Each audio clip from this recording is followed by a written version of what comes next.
오늘은 마태복음 강의 107번째 시간입니다. 마태복음 27장 1절에서 10절 말씀 가지고 어떻게 마무리할 것인가 라는 제목으로 은혜 나누고자 합니다. 제가 마태복음을 강의하면서 몇 가지 책들을 쭉 살피고 있는데요. 그 중에 한 권이 이 책입니다. 긍휼의 목자 예수라는 책인데요. 한국인 교수 최영삼 교수가 쓴 책입니다. 이 책에 보면 최영삼 교수가 이런 말을 합니다. 성경을 읽을 때 우리가 가장 유의해야 될 것, 그것은 뭔가 하면 문맥, 컨텍스트다라는 말이에요. 흐름을 놓치고 읽어서는 안 된다. 어떤 한 특정한 한 절을 가져와서 그것을 자꾸 확대하거나 변형시키거나 잘못 해석하는 경우가 너무 많다라는 거예요. 네. 여러분, 우리가 집에 가보면요, 시작은 미약하으나 나중은 창대하리라. 그 말씀이 참 좋아 보이는데 사실은 욥에 향한 비난의 글이거든요. 그러니까 그 문맥을 떠나서 읽어버리면 굉장히 오독할 수 있다는 거예요. 어떤 내용이든 우리가 첫째도 문맥이고 둘째도 문맥이고 셋째도 문맥이다. 컨텍스트를 항상 생각해야 된다라는 거예요. 오늘 본문은 가룟 유다의 자살 사건을 다루고 있습니다. 그런데 이 마태복음 27장 1절에서 10절의 말씀은 문맥상 매우 부자연스러워요.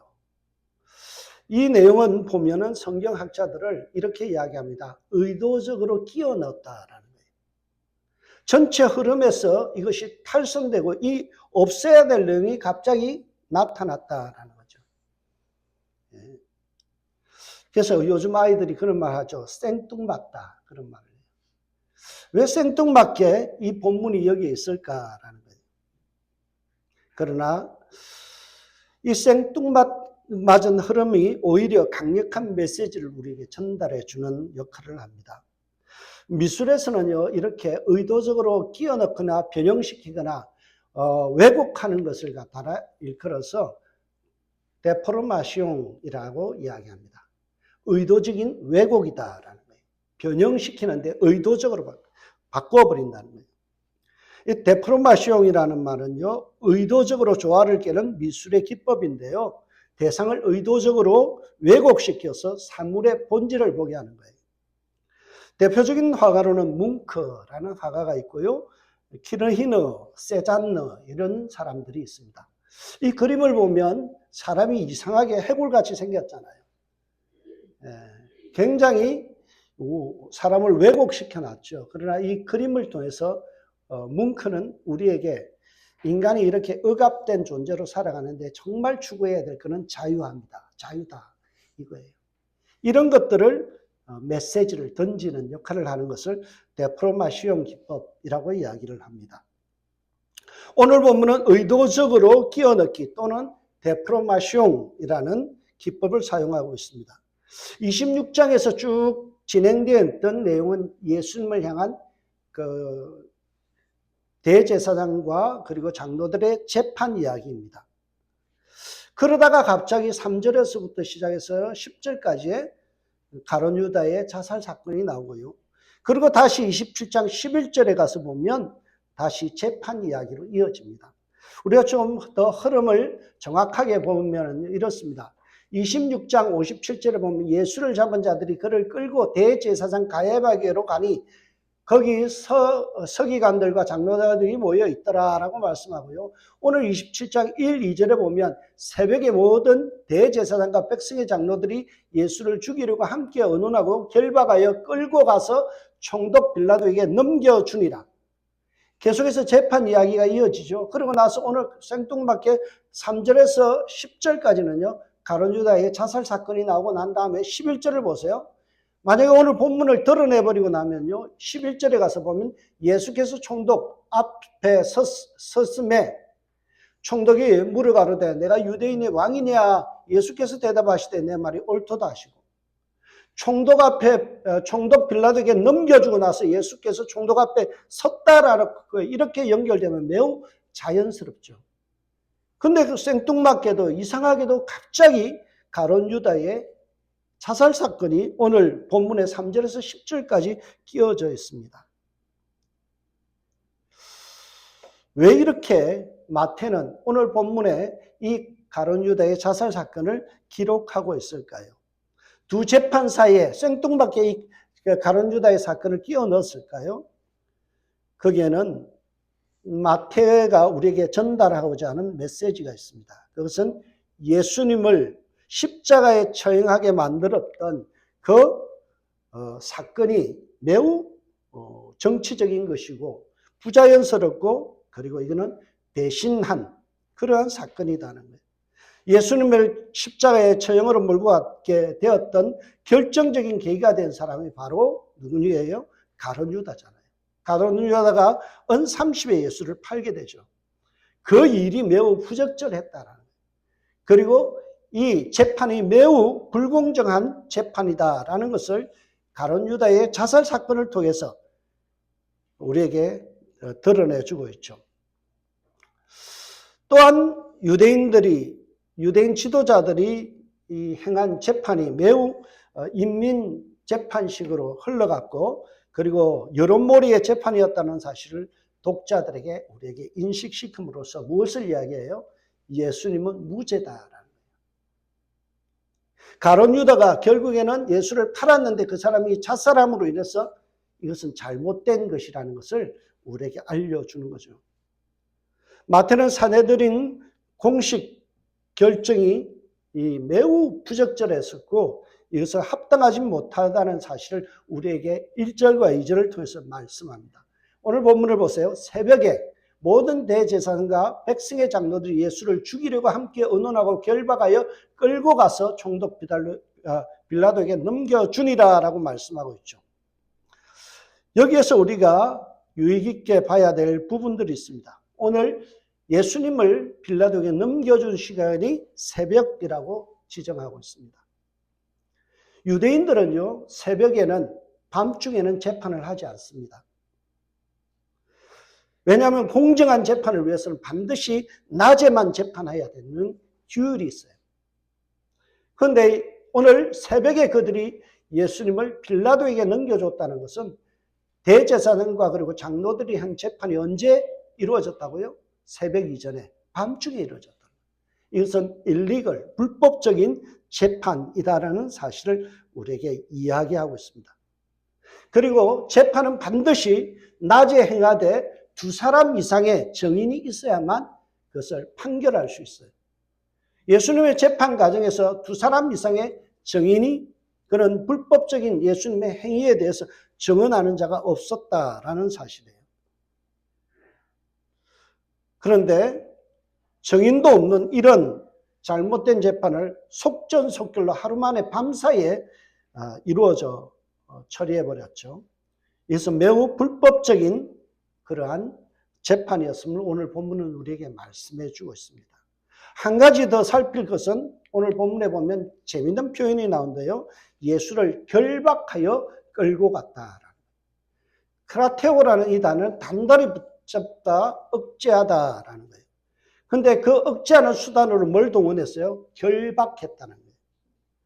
당시 유대의 그 법정에서는요, 유죄가 확정되기 전에는 절대 결박할 수가 없었어요.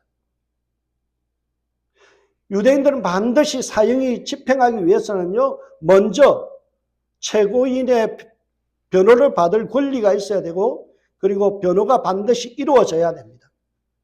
그런데 오늘 그들은요, 예수님에게 변호할 시간도 주지 아니하고 법적으로 금지되어 있는 아직 확정되지도 않은 법의 그 예수를 체포하고 결박했다는 사실이에요. 이게 불법이라는 거죠.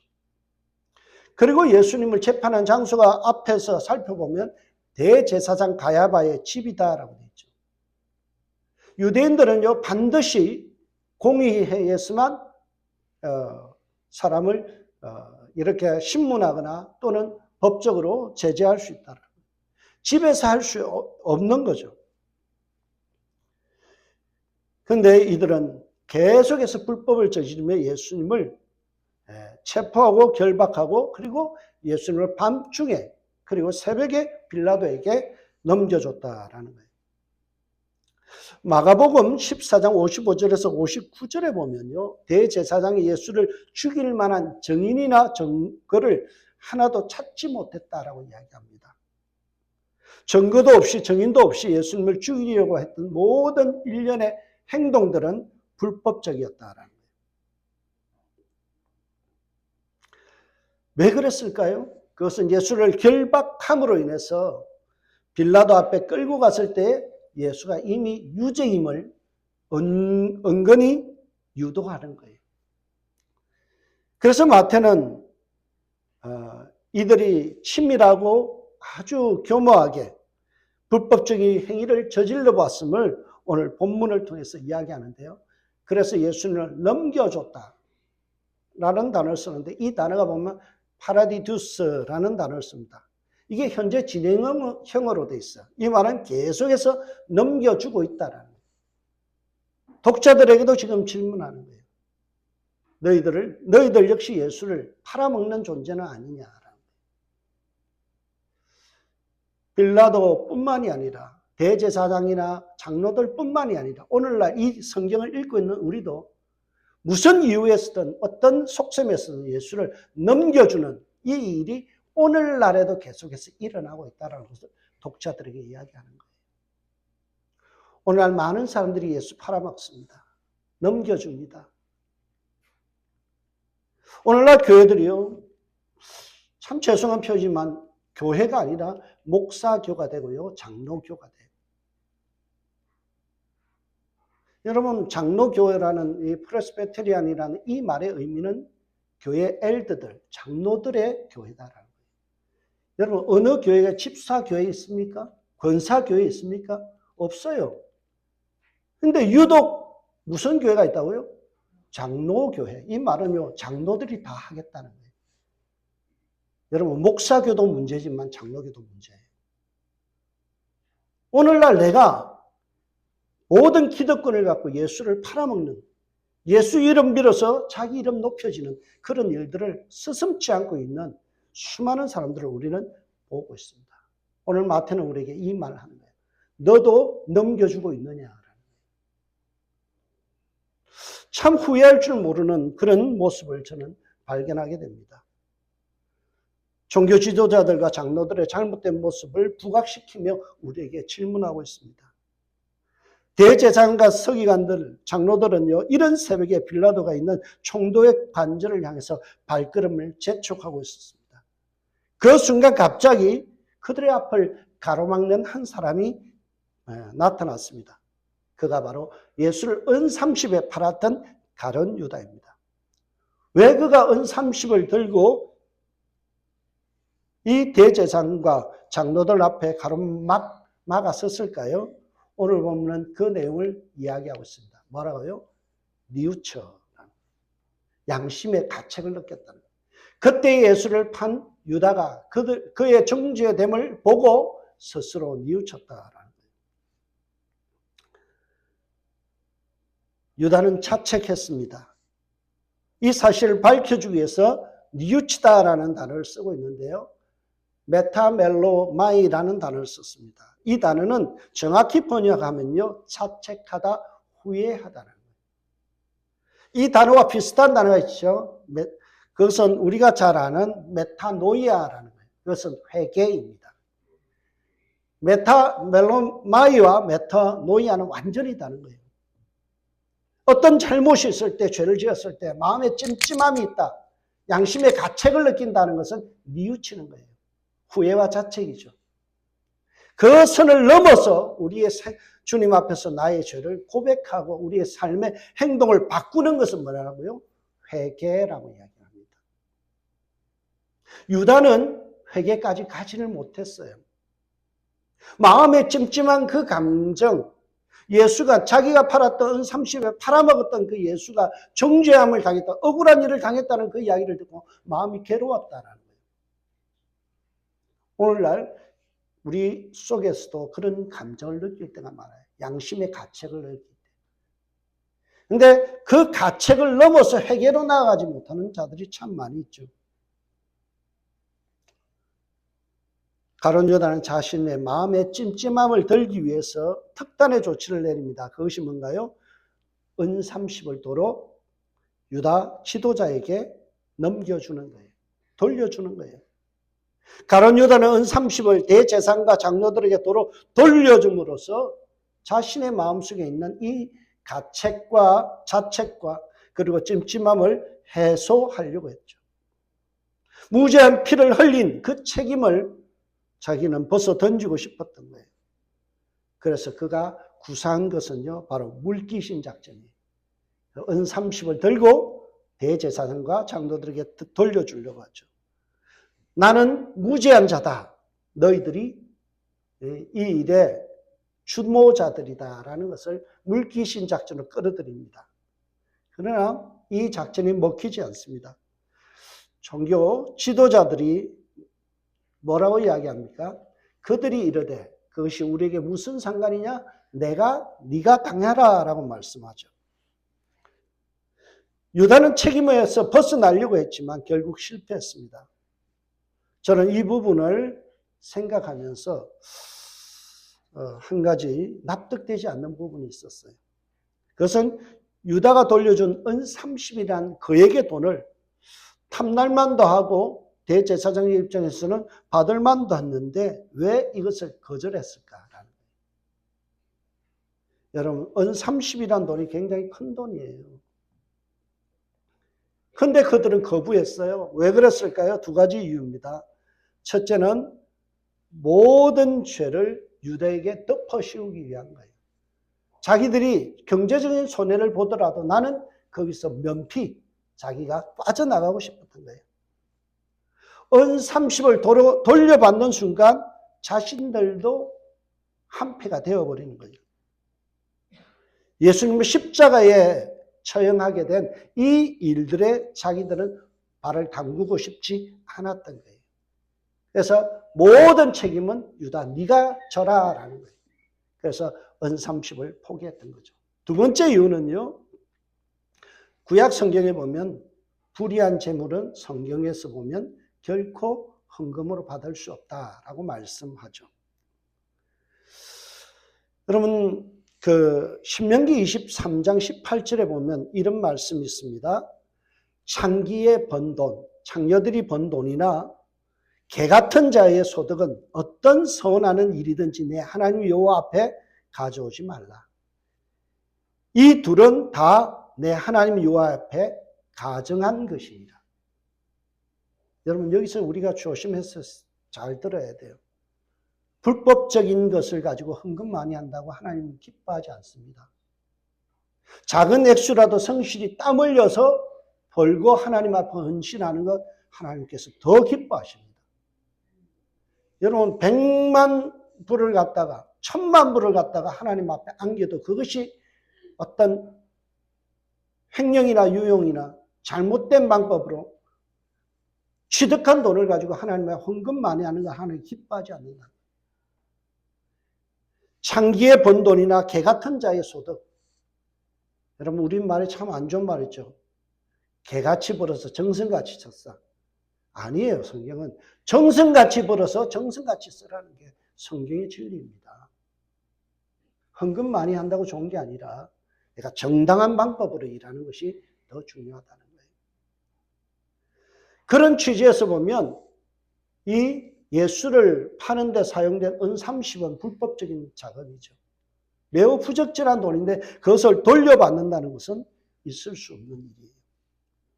그래서 은 30을 그들은 그냥 포기하고 말았습니다. 이렇게 되자 가룟 유다가 당황하기 시작해요. 이것을 은 30을 어떻게 할까? 마음에 가책은 있는데 이 문제를 어떻게 할까 하다가 한 가지 결정을 내립니다.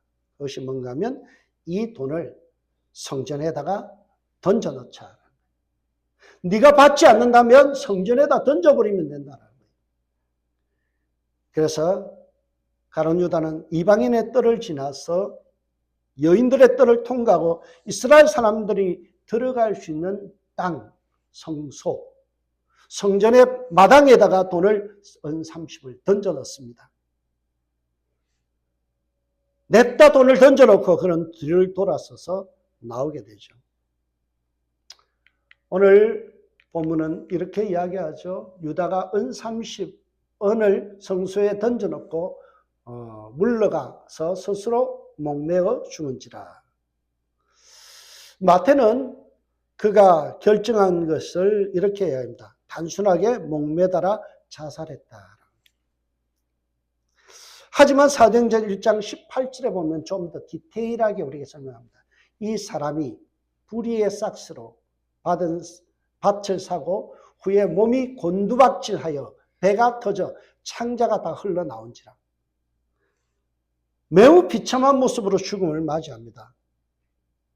저는 이 본문을 묵상하다가요, 우리가 어렸을 때 읽었던 돈키호테라는 그 작품이 생각났어요. 소설가 세르반테스가, 스페인의 세르반테스가 돈키호테의 마지막 죽고 나서 모비명에다 이렇게 쓰죠. 뭐라고 씁니까? 미쳐서 살다가 정신들어 죽었다. 미쳐서 살다가 정신들어 죽었다. 가룟 유다는 돈에 미쳐서 살았어요. 출세에 미쳐 살았어요. 한몫 잡아서 예수 덕에 내가 떵떵거리고 잘 살려고 미쳐서 살았어요. 예수를 통해서 뭔가 자신의 유익을 구하면서 살았죠. 미쳐서 살았습니다. 그것이 충족되지 않자 자살로 인생을 마감했어요. 유다는 자신의 욕망의 노예로 살았습니다. 죽는 순간 그는 지옥의 문 앞에서 정신이 번쩍 들었습니다. 후회와 자책만으로는 불충분하다. 회개하고 새로운 사람으로 거듭나야 되었을 텐데 라는 이 후회를 하게 된 거죠.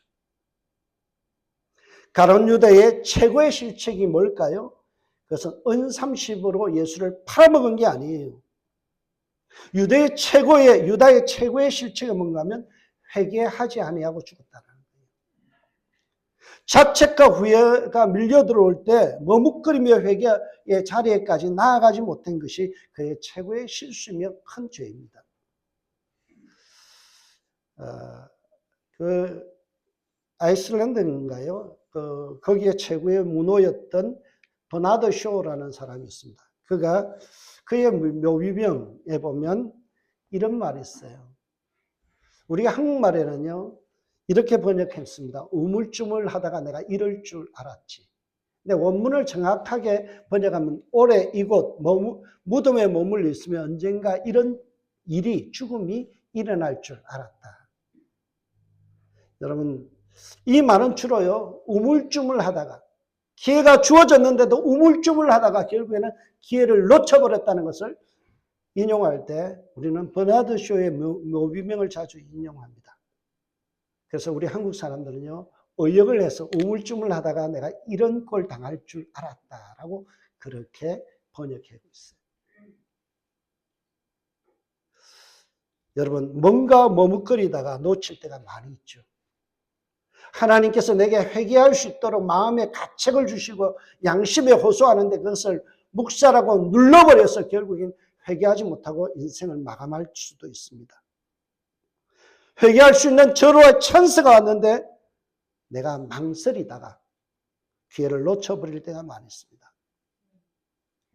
그러니 기회가 주어졌을 때 회개할 수 있기를 바랍니다.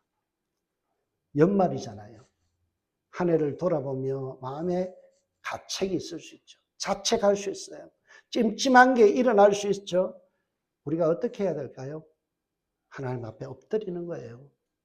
주님, 저의 잘못이 있습니다. 저에게는 이런 허물이 있습니다.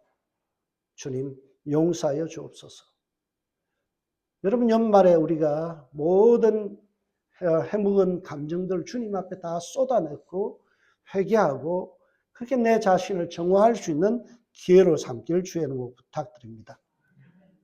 회개가 항상 주어지는 것이 아니에요. 하나님이 양심의 가책을 느끼게 하는 때가 있어요. 저는 가장 큰 하나님의 징계가 뭐냐? 내어버려 두심이라는 거예요. 로마서에 보면 3번 나오죠. 그들을 내어버려 줬다. 네 마음대로 해라. 더 이상 너의 양심의 가책도 허락하지 않는다. 여러분, 우리가 양심에 화인 맞게 되면요, 하나님이 주시는 가책도 못 느껴요. 잘못해놓고도 그게 잘못인지 몰라요. 근데 하나님께서 내게 뭔가 찜찜함을 주고 내가 뭔가 가책을 느끼고 자책할 수 있다는 것은요, 내 양심이 살아있다는 거예요. 하나님 거기다 놓고 하시는 거예요. 그 기회를 놓치지 말아야 돼요.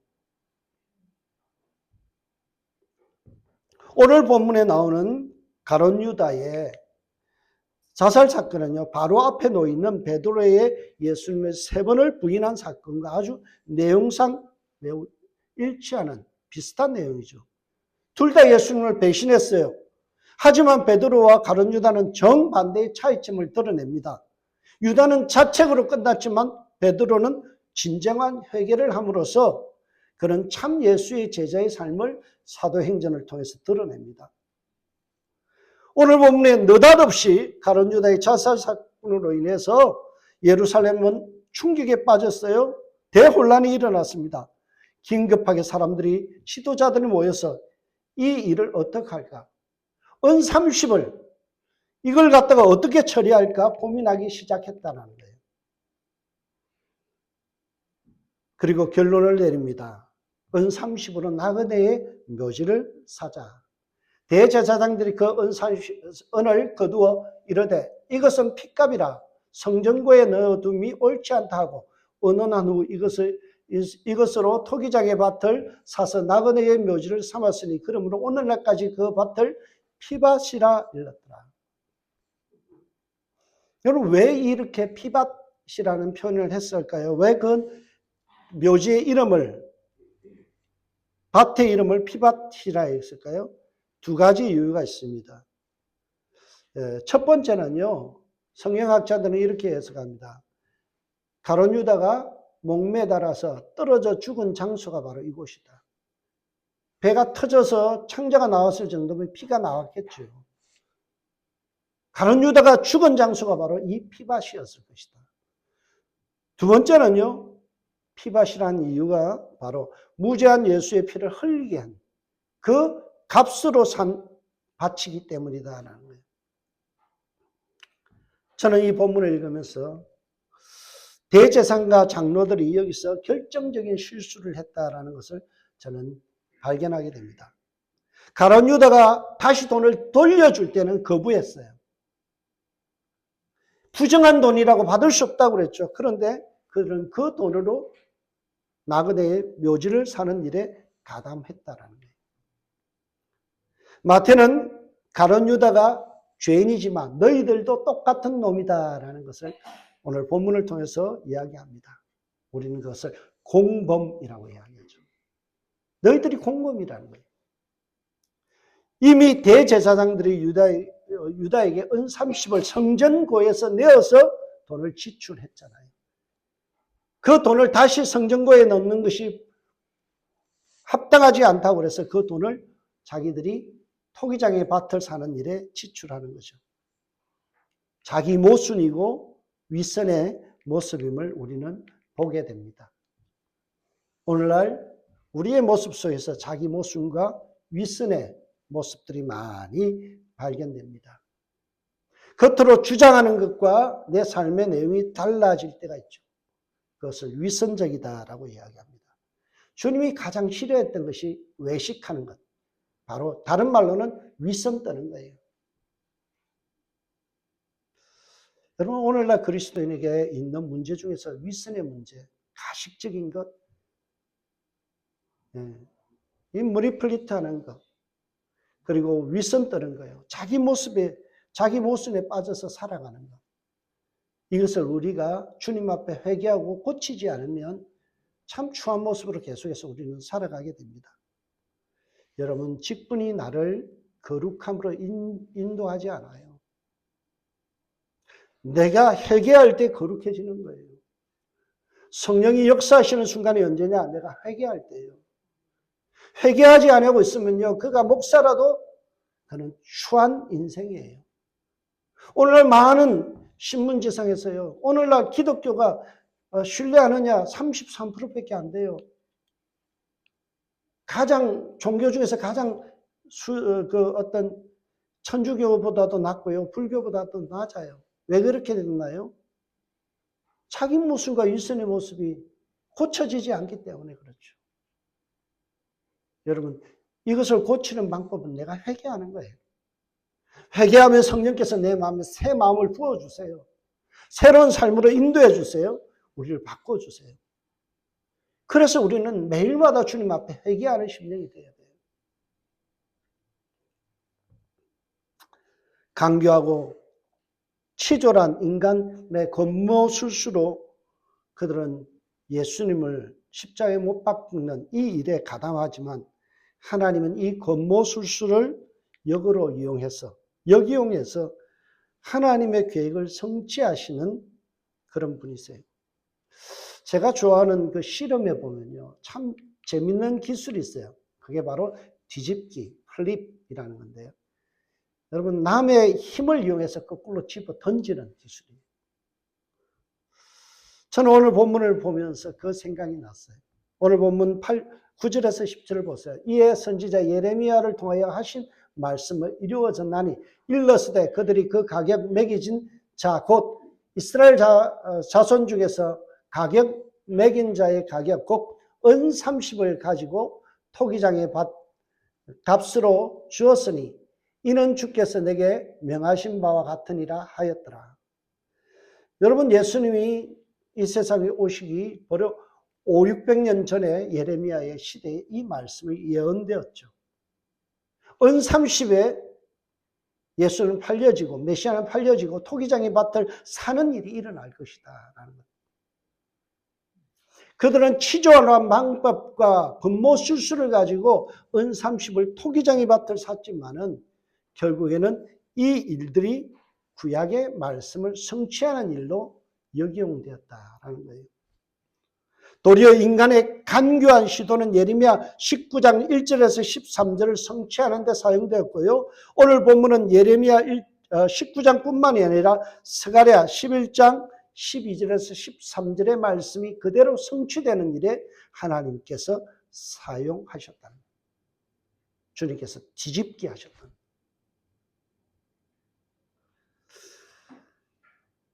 스가랴서에 보면 그가 은 30을 여호와의 성전 근고에 꺼내어 토기장의 밭에 던졌다라는 표현이 나와요. 결국에는 성전고에서 나온 은 30을 통해서 토기장의 밭이 구매된다라는 내용이죠. 오늘 본문에 기록된 말씀은 구약의 내용과 500~600년 전의 말씀과 그대로 일치하는 주님의 멋있는 작품이죠. 하나님은 인간이 갖고 있는 죄의 본성, 그것을 뛰어넘어 일하시는 분이세요. 여기서 우리는 희망을 품게 됩니다. 제가 좋아하는 단어가 호모 에스페란스라는 말인데요. 독일의 사회심리학자였던 에릭 프롬, 사랑의 기술이라는 책을 지었던 그 에릭 프롬이 이 단어를 창조해냈어요. 호모, 인간이라는 말과 에스페란스, 희망이라는 단어를 두 가지를 붙여놨어요. 인간은 희망을 먹고 산다. 소망을 품고 살아간다. 절망하면 죽는다는 거예요. 여러분, 우리에게 소망이 어디 있습니까? 우리 스스로 인간에게는 소망이 없어요. 인간은요, 영원히 부패하고 우리의 본성은 너무나 추악하고 대제사장과 서기관들과 장로들의 모습과 우리는 별반 다르지 않아요. 가룟 유다가 예수를 팔았던 그 모습이나 나의 삶 속에서 예수를 부인하고 파는 그 모습은 별반 다르지 않아요. 우리에게는 소망이 없습니다. 우리는 본질상 죄의 자녀들이에요. 눈만 뜨면 우리 마음속에서 정욕과 모든 것들이 일어납니다.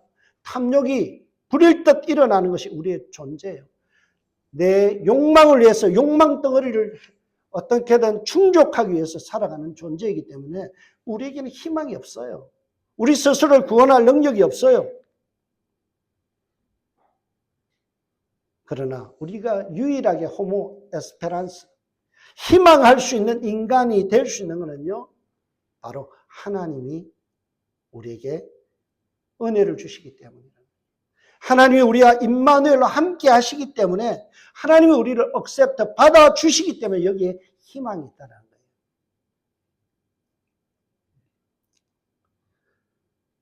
여러분, 우리 자신을 보면 너무나 죄성이 많고 부족하고 허물 많기 때문에 낙심이 되어져요.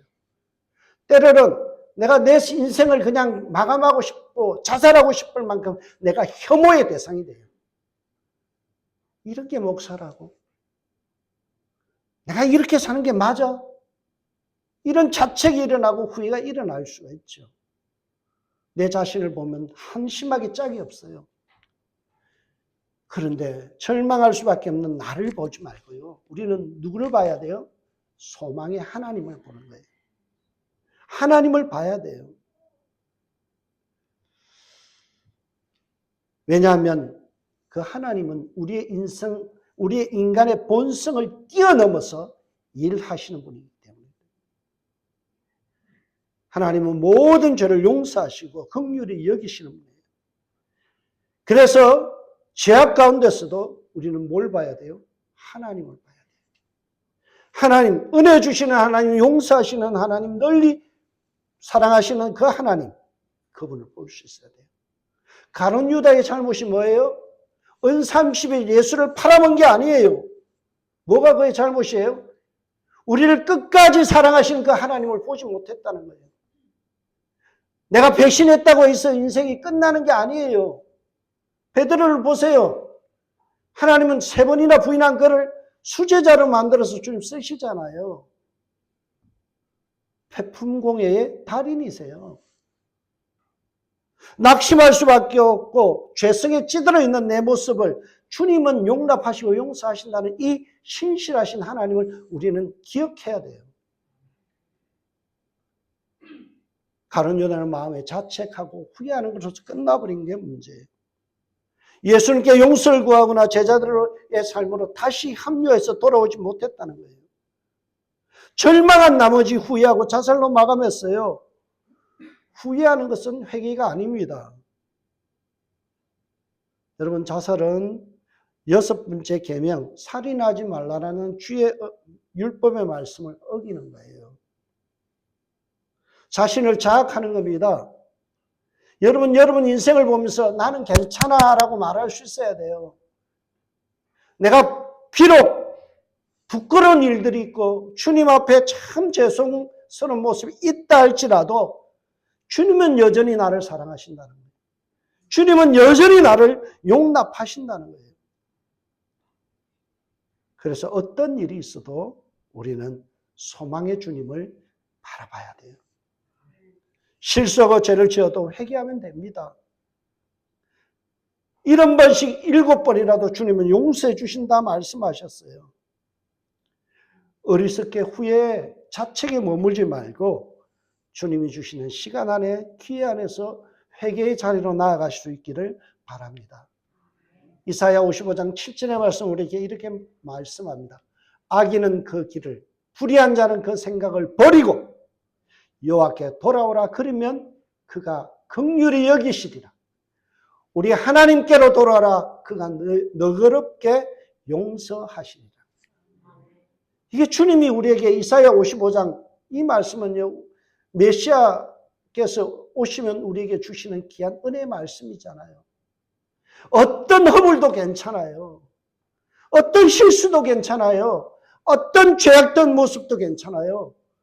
돌아오라는 거예요. 그러면 긍휼히 여기시고 그러면 너그럽게 용서해 주신다는 거예요. 예수를 3번이나 배신하고 부인했던 그 베드로, 악담하며 저주하며 예수를 모른다 했던 그 베드로를 심히 통곡하며 주님 앞에 회개했을 때 주님은 그를 받아주셨어요. 예수님 떠나서 도망가 버렸잖아요. 갈릴리에서 고기 잡고 있는데요. 주님이 찾아가시잖아요. 나 같은 꼴도 보기 싫을 건데 주님 찾아가서 조반을 만들어줬대요. 그래서 제가 이 친교에 굉장히 정성을 쏟는 이유가 그거예요.